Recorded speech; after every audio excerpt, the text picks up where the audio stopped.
Bismillahirrahmanirrahim. Assalamualaikum warahmatullahi wabarakatuh. Puji syukur saya panjatkan kepada Allah Subhanahu wa Ta'ala atas berkat dan rahmatnya. Kami dapat menyusun makalah mata kuliah semantik bahasa Indonesia.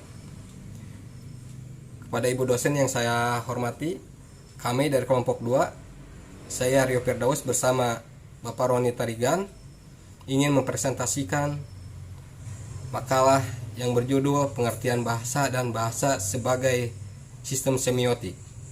Tanpa harus panjang lebar, saya akan langsung membahas tentang pengertian dari bahasa.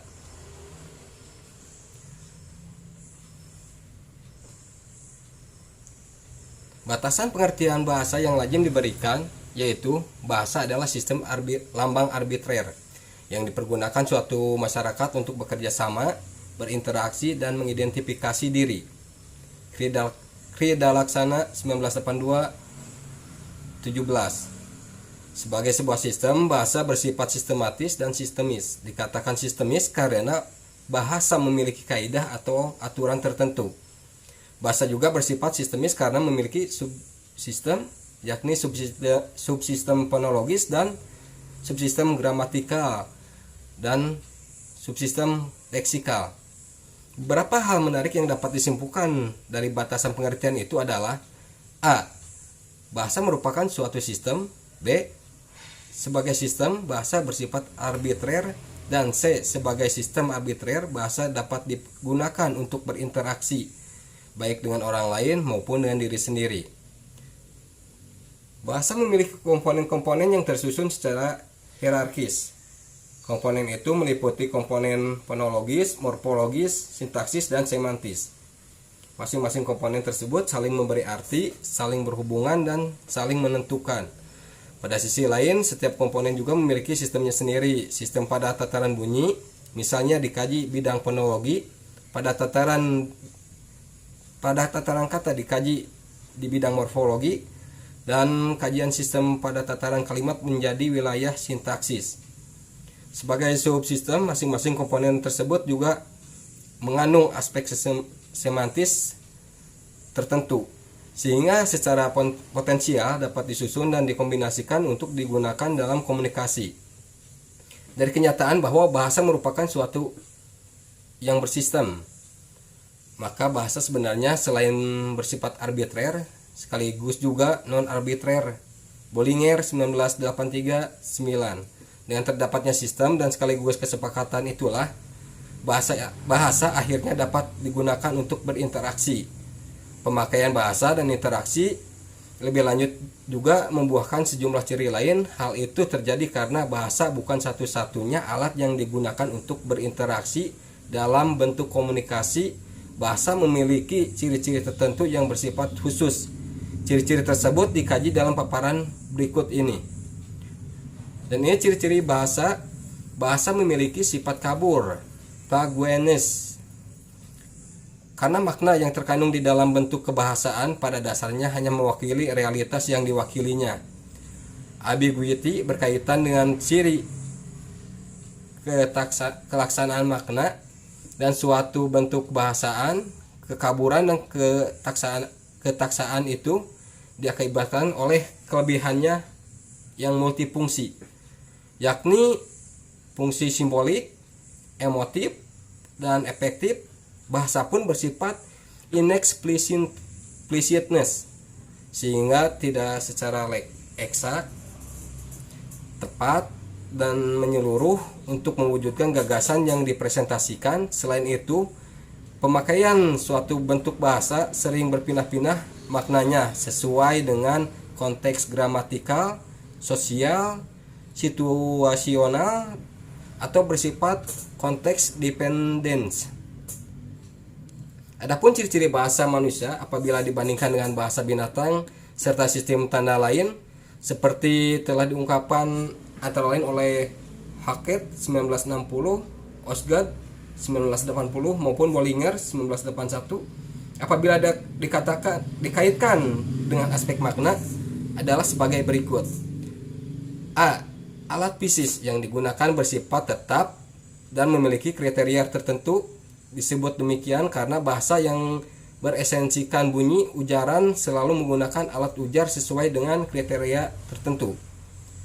Organisme B. Organisme yang digunakan memiliki hubungan timbal balik alat ujaran yang digunakan manusia, baik berjenis kelamin laki-laki, perempuan, ataupun suku bangsa yang berlainan, semuanya sama. Dan C. Menggunakan kriteria pragmatik. Disebut demikian karena perwujudan bentuk kebahasaan lewat pemakai menggunakan kriteria pemakai tertentu. D. Mengandung kriteria semantis. Ciri kriteria ini muncul karena kegiatan berbahasa memiliki fungsi semantis tertentu. Dan E. Memiliki kriteria sintaksis. Disebut demikian karena kata-kata yang digunakan untuk menjadi suatu kalimat harus disusun sesuai dengan pola kalimat yang telah disepakati. Dan F. Melibatkan unsur bunyi maupun unsur audio visual. Disebut demikian karena pemakaian bahasa selain melibatkan media transmisi berupa bunyi, juga melibatkan unsur paralanguage atau bahasa paralanguage. Untuk G. Memiliki kriteria kombinasi dan bersifat produktif. Terdapatnya ciri itu ditandai oleh adanya potensialitas unsur kebahasaan untuk bergabung secara sigmatif. H. Bersifat arbitrer karena hubungan antara lambang kebahasaan dengan referensi yang dilambangkan dengan berdasarkan kesepakatan dan bukan pada kemampuan lambang itu dalam memberikan kembali realitas luar yang diacunya. I. Memiliki ciri prevarikasi karena bahasa sebagai realitas terpisah dengan dunia luar yang diwakilinya. Setelah muncul dalam pemakaian, isinya bisa benar, bisa tidak. J. Terbatas dan relatif tetap, yakni dalam pola kalimat struktur kata. K. Mengandung diskontinuitas. Secara paradoksal, bahasa selain memiliki kontinuitas, oleh Maillet disebut juga mengandung diskontinuitas. L. Bersifat hierarkis. Bahasa disusun dan dibangun oleh perangkat komponen bunyi, bentuk, kata maupun wacana. M. Bersifat sistematis dan simultan. Meskipun bahasa merupakan suatu komponen dapat dianalisa secara terpisah sebagai suatu sistem komponen-komponen tersebut harus digunakan secara laras dan simultan. N. Saling melengkapi dan mengisi. Hockett dalam hal ini menyebut ciri interchangeability dari bahasa sehingga meskipun bahasa itu memiliki komponen yang terpisah, karena adanya potensialitas dan mobilitas, masing-masing komponen itu dapat saling dipertukarkan. O. Informasi kebahasaan dapat disegmentasi, disatukan, dan diabadikan. Dalam kegiatan tuturan selama masing-masing pemeran masih hidup, bahasa dapat digunakan dalam ruang dan satuan waktu yang berbeda-beda secara berkesinambungan. F. Transmisi budaya, yakni bahasa selain dapat digunakan untuk menyampaikan rekaman, unsur dan nilai kebudayaan saat sekarang, juga dapat digunakan sebagai alat pewaris kebudayaan itu sendiri.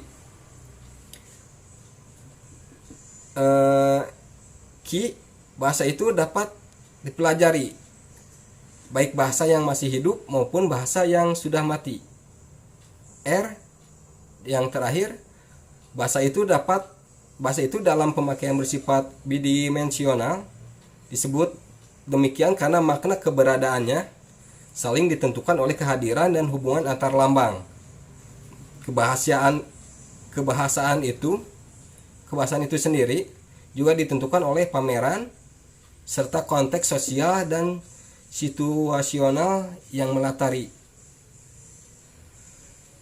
Mungkin demikian bahasan yang saya sampaikan, dan untuk selanjutnya Bapak Roni Tarigan akan melanjutkan bahasan dari makalah pengertian bahasa dan bahasa sebagai sistem semiotik ini. Untuk Bapak Roni Tarigan, saya persilakan waktu dan tempatnya.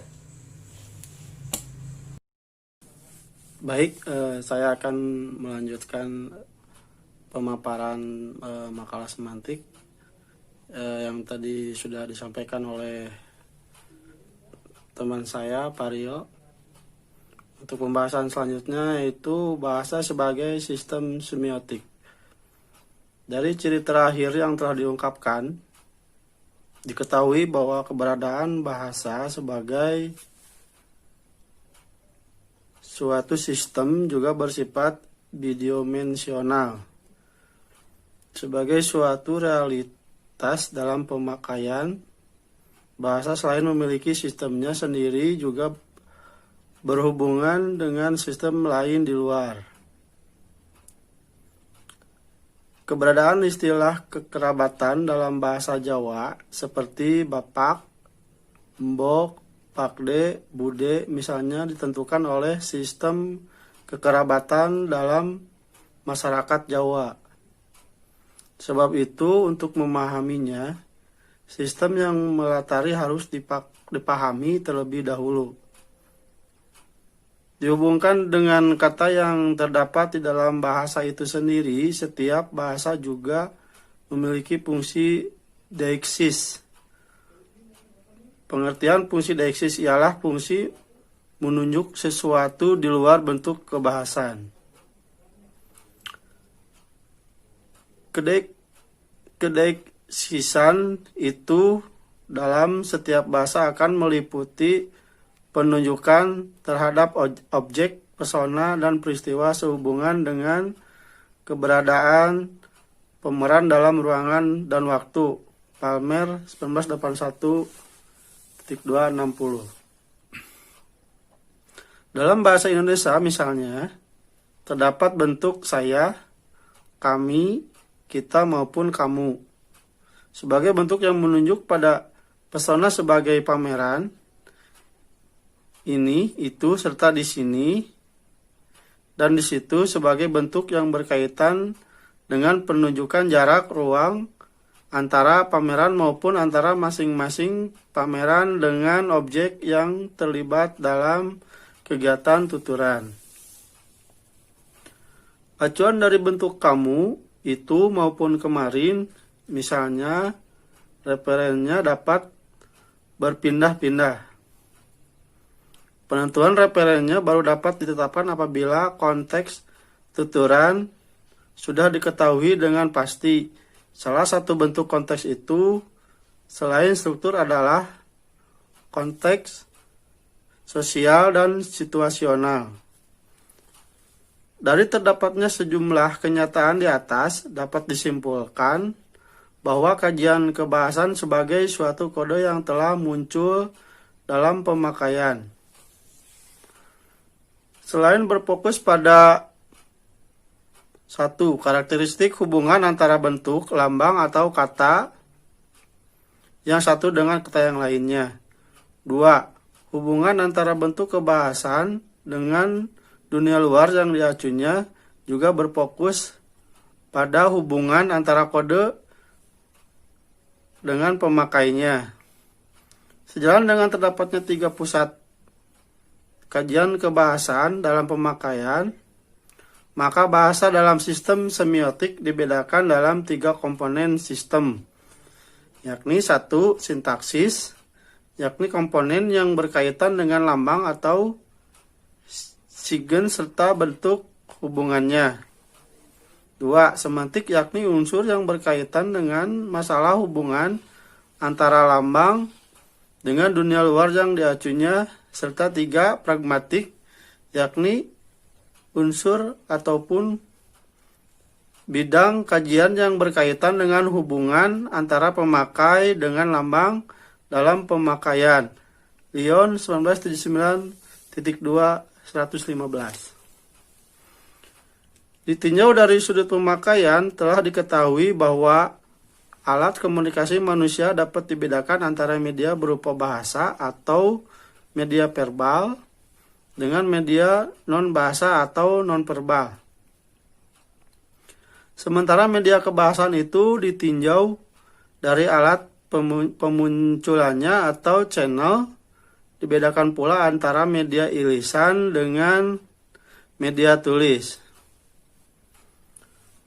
Dari kemungkinan terdapatnya unsur suprasegmental maupun kineksik, maka kalimat dalam dan bentuk tulisan lebih mengutamakan adanya kelengkapan unsur dan kejelasan urutan daripada secara lisan. Aspek pragmatik dalam semiotik sama sekali tidak dikaitkan dengan unsur pemakaian sebagai unsur yang secara langsung berhubungan dengan konteks sosial dan situasional, karena unsur-unsur sosial dan situasional dalam semiotik telah disikapi sebagai unsur yang pertama, sistem pemakaian dan termasuk di dalam sistem pragmatik. Yang kedua, unsur kontekstual, baik sosial maupun situasional, sebagai suatu sistem telah berada di dalam kesadaran kolektif anggota suatu masyarakat bahasa. Dan yang ketiga, latar fisik dan situasi hanya berfungsi sekunder, atau dengan kata lain, pusat perhatian semiotik adalah sistem yang mendasari atau sistem kebahasaan dan bukan pada wujud pemakaiannya. Dari uraian tentang bahasa sebagai sistem semiotik, dapat disimpulkan bahwa pemakaian bahasa dalam komunikasi diawali dan disertai sejumlah unsur meliputi 1. Sistem sosial budaya dalam suatu masyarakat bahasa. Kedua, sistem kebahasan yang melandasi bentuk kebahasan yang digunakan serta aspek semantis yang dikandungnya. Dalam komunikasi dari kedua unsur di atas yang tertampil secara digunakan untuk menyampaikan pesan baik itu ujaran, kebahasan maupun unsur lain yang secara laras menunjang aspek-aspek semantis yang akan direpresentasikan. Cherry 1957.2306. Apabila penerima adalah pemakai bahasa yang digunakan penutur, maka hubungan resiprokal besar kemungkinan dapat terjadi, sementara penerima yang bukan anggota masyarakat bahasa penuturnya terlebih dahulu harus mengidentifikasi identitas penutur.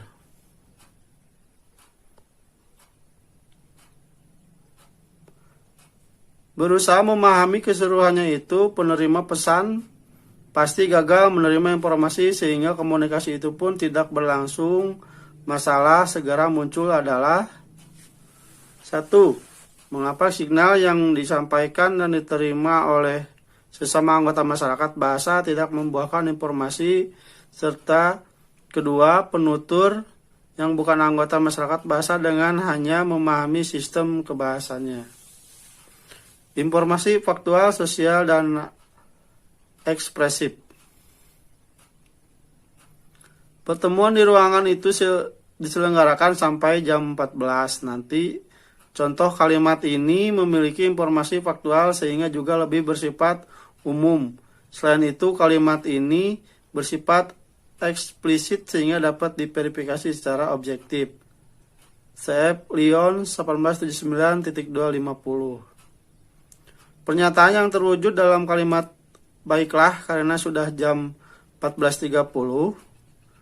Pertemuan ini kita akhiri. Kalimat ini mengacu pada terdapatnya hubungan sosial tertentu dalam pemakaian kalimat tersebut, biasa diakhiri dengan ucapan terima kasih atas perhatiannya. Adapun kalimat dengan kebulatan tekad dan semangat, kita berhasil mencapai tujuan. Kalimat tersebut mengandung unsur attitudinal, emotif, interpersonal maupun unsur ekspresif itu sendiri. Salah satu kunci pembeda keduanya menurut Lyons adalah satu, informasi sosial masih mempertahankan terciptanya hubungan sosial sehingga informasi tersebut dengan mudah diterima dan dipahami oleh anggota masyarakat yang lain. Sedangkan yang kedua, informasi ekspresif memiliki berbagai variasi sesuatu dengan karakteristik penuturnya. Lyons 1979.250. Pemahaman informasi langsung tersirat dan pembayangan. Informasi dapat dipahami hanya dengan pemahaman makna kata keseharian atau PMKK dan pemahaman makna kata tambahan atau PMKT. Sebagai tanda yang memiliki acuan berlainan tetapi berhubungan. Proses pemahamannya berbeda-beda apabila pemahaman terhadap tanda dalam makna keseharian terjadi secara langsung.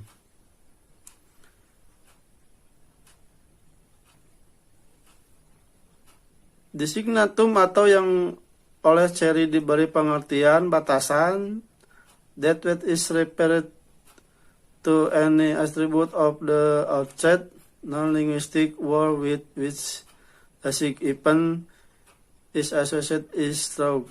Cherry 1957-304.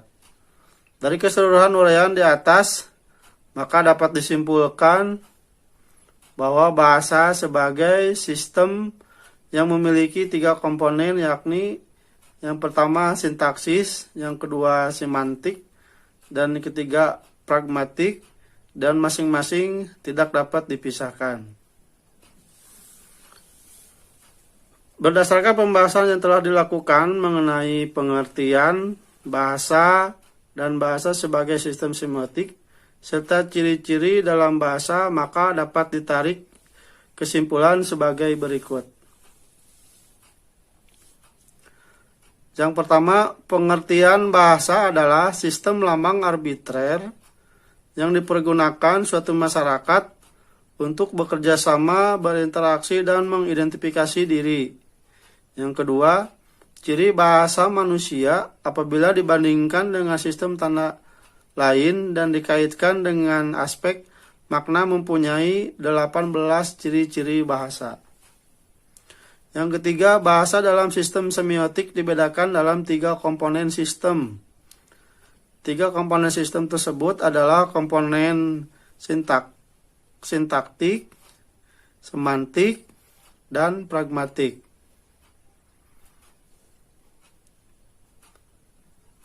Mungkin itu yang dapat kita sampaikan tentang makalah ini.